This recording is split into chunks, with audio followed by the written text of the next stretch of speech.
You got every footballer to pick from, and you pick James MacArthur. What's wrong with James MacArthur? It was just ridiculous. Hello and welcome to Football Trending. This week there is, once again, no football. So guess what we're going to do? We're going to play Desert Island football. You know the show Desert Island Discs? Yes. You get Familiar with it?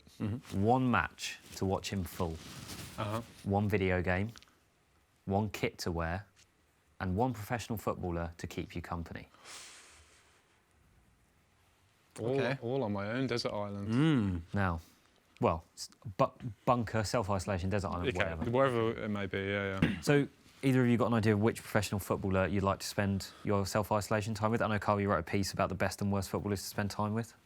To self-isolate with, Yeah. And I think I came to the conclusion that Son Heung-min would probably be the biggest laugh, and you could just kind of make K-pop TikTok videos with him, go the right kind of viral. No, I'm actually going to go off Melberg because I feel like I'll be training. Sorry, I'm just thinking out loud here. Yeah. He's my favourite footballer ever, and I've always wanted to meet him. So what better opportunity than forcing him to meet me and be friends with me?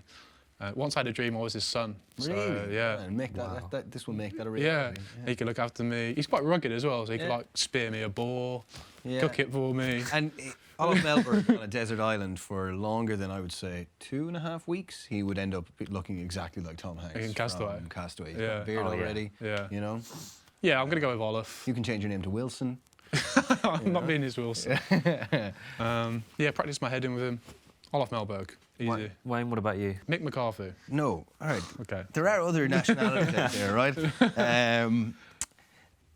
Mick would be a laugh, though. He would be good crack. But I was going to suggest, you know who would be good fun? A certain Mr. Ray Parlour. Ray Parlour would be fantastic. He'd bring the Cobras. He'd be Uber Eats curry delivery. Yeah. He'd bring the Cobras. Alan Brazil would pop over every now and then. Think of your poor stomach, though. Yeah, no, that is Ray true. Parlour. Yeah. No, he'd be decent fun. If I had to choose, and despite saying there are other nationalities, I'm going to choose an Irishman. I'm going to choose a certain Mr. Wesley Houlihan. Wes? Yeah. Yeah. I like that. Yeah. I like that. By all accounts, an absolutely lovely fella. Yeah. Wicked left-footing him. Yeah. Yeah. That's all you need. That's all I need. A left foot and a nice personality. I would probably struggle to...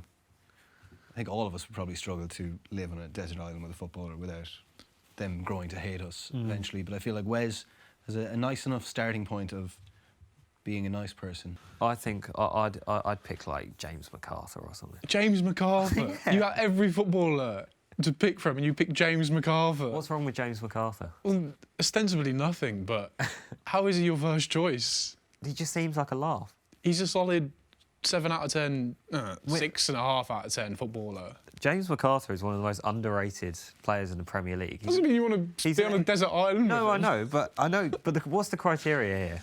Good company, basically. That's it. Like, they don't have to Yeah, it's want true. anything. Yeah, the If he can bring James McCarthy with him, if I can have... They probably do come as a package deal. Yeah. Just took us a few years to reunite them.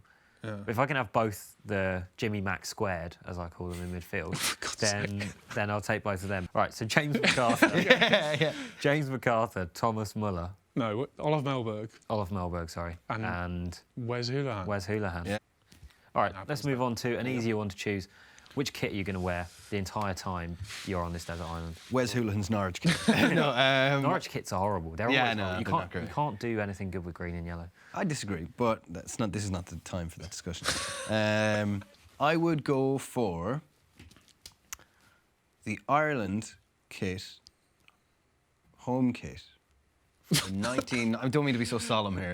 Yeah. The Ireland home kit from the 1994 World Cup. Yeah, it's a corker, that one. It's an absolute I was looking at banger. it earlier, actually. Basically, any Ireland, I would have any Ireland shirt from the Adidas period in the 90s. Yeah. We were all absolute pingers. Yeah. Fond memories of Ronnie Whelan, of course. Well, not fond memories for me. I was a very young child. Hadn't yet gained the ability to form memories. But especially memories of Ronnie Whelan. Yeah. No, but I think that's an easy choice. It's a good choice. It's a good choice. Thank you. I would choose a shirt I own actually, so no problems there. Although I would like it in a slightly bigger size. It's the Kappa Italy shirt from the early 2002, isn't It it? was 2002. They had it in 2000 to 2001 as well, but I think it changed slightly. Either or. I think the collar changed a little. Yeah, it's that skin-tight Kappa one where it's literally just blue. Got the Kappa on the Italia crest. I look like a bit of a Italy obsessed guy. Maybe I am, but it's a coincidence. That one's really nice because it's got like the crest is the flag, but in like yeah. shield. It's just so clean. It's like I don't know. There's something so satisfying about it. Feels really good as well. Yeah. So Kappa early noughties Italy for me. What about you? I think I would go England Euro 2004. I'm not sure whether home or away. I had the away one. Do you remember it had crosses on both shoulders? Yes. And like tiny little silver dots, and the number and name was silver on them. I got that with Rooney's name on the back when I was it would have been about 8 or 9 years old. But the home one I think is really underrated. It had the collar. The tiny collar. No, that was 2006. What was the 2004? It had like a navy or a red collar. It had a red collar. Ah, and it went down, and it had the badge and the Umbro badge and the number. Oh, in the all middle. in the middle. Yeah. And heartbreaking memories of that, of going out to Portugal, but a lovely, very underrated kit. I think Umbro, they're kind of underrated when it comes to kits, especially early noughties. Ireland '94 kit. Yeah. Italy early noughties kit. We'll say 2002. 2002. Yeah. England 2004 home kit. Okay. Video games. Now, obviously, the most recent ones are the best, quote unquote, in terms of gameplay. But which game would you take for the sort of nostalgia value? Immediately, game that springs to mind for me is Pro Evo 4. Remind me who's on the cover of that one? It's Totti, Henry, and Pierluigi Collina. A legendary referee, the only referee to cards. get on the front of a video game. And he was on 2 of them, wasn't he? I know. Yeah, he was on 3, the one beforehand, wasn't he? Imagine- it was only him. It was only him, yeah. Imagine how jealous of that Mike Dean is. Mike Dean is, yeah. Mike Dean is dying to be on the front cover of a video game going, Can you imagine Mike Dean on the cover of FIFA 21 Yeah. just by himself? I mean, I'd buy pop. that just because it's funny. Yeah, Yeah, that Pro- game was brilliant, wasn't it? Pro Evo 4 just got so many memories of playing that. Absolutely walloping my dad over and over. Was this the era when you could customise players to wear like animal suits and you could have like dinosaurs? That was in 4, 5 and It was around that era. That was unlockable stuff, yeah. You had penguin outfits, the dinosaurs. An underrated one for me was when you could get the bird's eye camera angle, so you look top down. So it's Yeah. like it was almost like sensible soccer, but you had the gameplay of Pro Evo. And it was quite fun. Yeah. I mean, you could just do anything on that game. I just remember spending hours on that game in a training mode where there's no crowd noise, there's no competitiveness. You're literally just training. It was And great. I don't know why I did that. No, but we all. No, it was really cool with like the points, and you try and get to the top of the. Yeah. It was just like, it was a whistle you would hear. You would kind of hear like the sound of other people around, but not on the pitch with you necessarily. like coaches. Even the joy of picking the right player for the right drill. So you're choosing Beckham or like Clarence Seedorf for the shooting ones, and then you're picking Nesta or I don't know, John Terry for the defending ones, or Pirlo and whoever for the passing ones, Rui Costa for the passing ones. Yeah. And of course, it's just so satisfying. this was the era where, in my humble opinion, Pro Evo was leading the way in terms of gameplay. I think FIFA was way behind at this point. Yeah. And it had Master League. Yeah. FIFA got kind of mired kind of behind. It turned into more of like an arcade sort of game. Yeah. And Pro Evo was like a proper simulation of football. So you and Olof Melberg sat in your Italy kits playing Pro Evo 4. I mean, I'd love that so much. I thought about that so much, but I'd have to go for Football Manager just for the longevity. Oh, yeah, fair enough. If you are stuck on a desert island, would you play it with Olof and split responsibilities? So, like for example, when I play FM, I don't really like the scouting aspect of it, which sounds a bit weird, but I really like the day-to-day, like managing the actual matches and then making tactical adjustments. So would you be director of football and he takes the reins? No, I like it all, even the really criminally boring stuff. Yeah. Really? Yeah. Like negotiating goal bonuses. I did employ on the game. I did employ Olof Melberg as my assistant manager once. So Well, there you he go. can sit next to me and watch and offer his advice, which I may or may not take. Yeah. Do you ever, as like a football manager guru, do you ever take the advice of your assistant on the game? No, I usually just use the virtual assistant to do all the menial stuff that gets repetitive. So like press conferences, organising training. Like I'll set up the training initially, but then I'll just leave it. Friendlies as well. After a certain few seasons, you don't really need to mess around in friendlies. They're just fitness building, so let them do those. Give them something, you know. Yeah. So you and Wes Houlihan in your Ireland kits. What game are you lot playing? I'm kind of torn between a Pro Evo game as well. Really, any of them from, like, I was playing International Superstar Soccer Pro. That's how You're old I am. Yeah, I know. So I was playing those ones up until, I guess, 2008 maybe. I had a real soft spot for Pro Evo 2000. I don't think it was called 2001, but it was in 2001. Because I remember it was one of the first ever games to have the Ireland jersey licensed in it, and it blew my mind. I was like, wow, they can do this. But it would have to be, because I do enjoy a bit of Football Manager, but I can't commit myself to it in the same way that Kyle can. If you were stuck on a desert island, you probably would, though. If you have no other distractions, but I know what you mean. It's like you enjoy the game in theory. Yeah, practice. This is it. I do enjoy it in theory, but then I think I would bring it with me, and I'd be like, all right, time to finally play this game. And then after like a couple of hours, like, oh no, I'm stuck with this game that I don't want to play. You know. So I think it would have to be probably one of my favourite computer games of all time, which is FIFA Road to the World Cup 1998. Oh. Which was just game. It had it all. See, I love that game because it was the first game I ever played, and I'm pretty sure I played it for about 3 years. Well, my older brother did, essentially. It came out when I was like 2, but we played it until 2003 when we got PES 3, the one with Colina on it. And like, it had so many different features that you just don't get now. Yeah, it was incredible. Like, there's probably a lot of features in it that are in current games, like the qualifying for a tournament, international tournaments, but it was so new at the time. Yeah. So the fact that you could have, and because people don't people playing computer games these days who are just used to like PS4, PS3, sometimes don't realise like how novel those things were back in the day. To have a whole world of nations there to qualify as and play against, and then bring your team through the qualifiers to the World Cup. It was just, for like, what age was I at the time? I was 9 years old.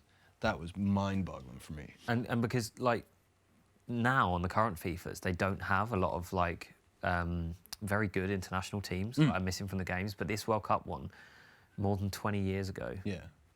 It's more than 20 years ago, isn't it? Yeah. 1998. Yeah, it's 22 years ago, yeah. Quick maths. Yeah, but this one 20 years ago had, like, the Faroe Islands. I remember my dad would always play with the Faroe Islands so that he could kind of let me win. Yeah, and to be fair, I remember they had a lot of nations back then.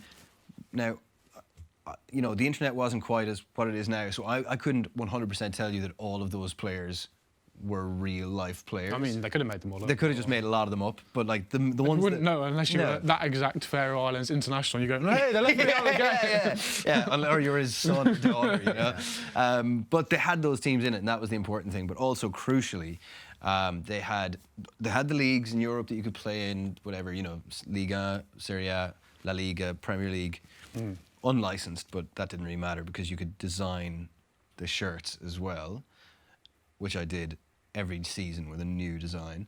But crucially, they had the European Super League, which was just like exactly what you imagine, 20 teams from all over the continent. You could add teams at the very start as you saw fit.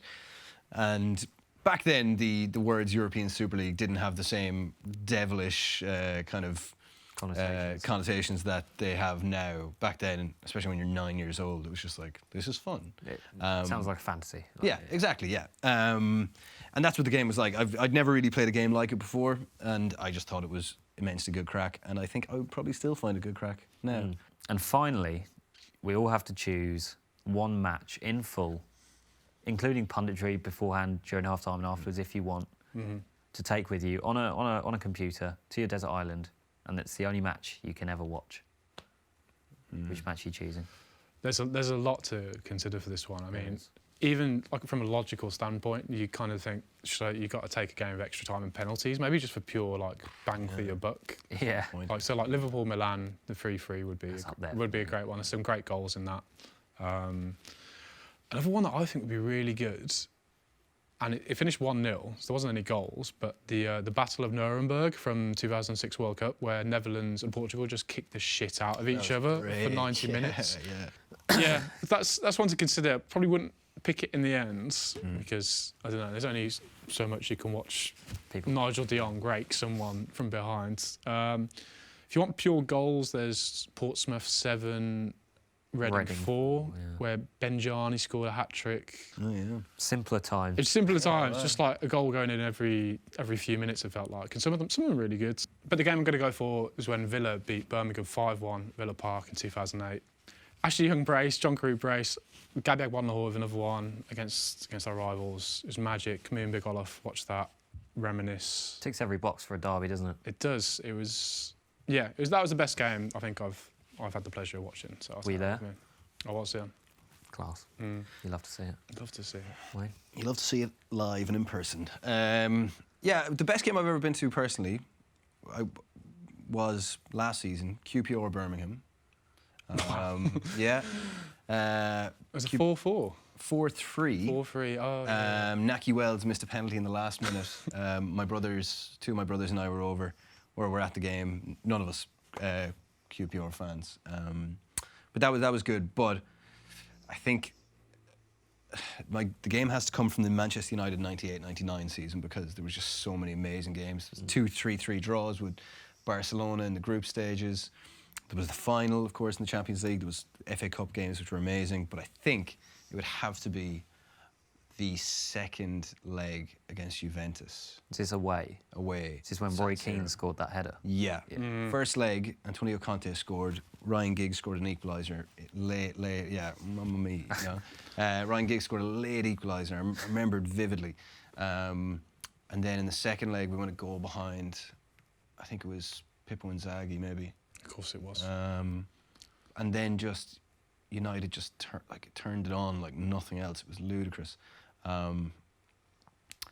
Yeah, it was just one of the best performances by a football team I'd ever seen in my life. Keane was a man possessed, despite getting booked in the game for a foul on Zidane, and knowing that he was missing the final, he still just fucking pushed on, and it was just ridiculous. And yeah, I think that game holds a special place in a lot of Man United fans' hearts, because the final, obviously late drama. The result was great, the game was bad. But it's like Bayern Munich should have won that game, really. Yeah. By all accounts, United weren't very good then. No. Until Beckham clutch. Yes. Puts in late balls, and that's what he does. Yeah. For me, I think I'm going to go England again. I do have great memories of watching Palace, but I wasn't at the Brighton game when we beat them in the playoff semis, so I watched it on TV, so it's not quite the same. I'm going to go England versus Colombia in the 2018 World Cup. Wow. Recent. Yeah, pretty recent, but I don't think I've ever been on such an emotional roller coaster while watching football, because like being ahead and then seeing Pickford make that ridiculous save that led to that corner, and then conceding the goal, and like when that Yerry Mina header went in, I don't think any of us were optimistic that we were going to come out winners in that game. And yeah, to break the curse of the penalty shootout in the World Cups was just absolutely unreal. And that is one of my favourite footballing memories. So I'd take that game. So it'd be me and James MacArthur. I'm not sure he'd enjoy watching that game.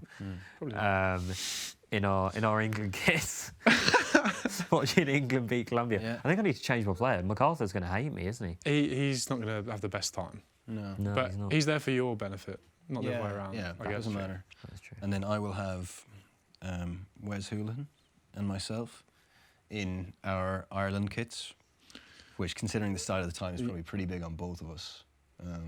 Yeah, they're going to be pretty quite baggy. Loose, yeah. Can they make one in his size? I'm sure there'd be a child one. We could ask for a child. 2 Ireland fans watching United from abroad. Yeah, and then playing FIFA 98. And yeah, I mean, I think that would be a decent time. Me and Olaf watching Villa smash the Blues. Gareth Barry masterclass, that was. While ignoring his advice on football. Well, I was saying, not now, Olaf. Let me do my tactics, yeah. Gabby's about to score. Yeah. Oh no, I'm not signing him on FM. Brilliant. All right, that was fun. That was probably the most wholesome episode we've done. Yeah, it was. I think it's necessary at times like this when so much is doom. You need something to keep your spirits up, don't you? Yeah. And imagining fake scenarios in my head is what does it for me. Right, well, thanks for joining us. Let us know which player, match, kit and game you would take in the comments. And thanks again for watching Football Trending.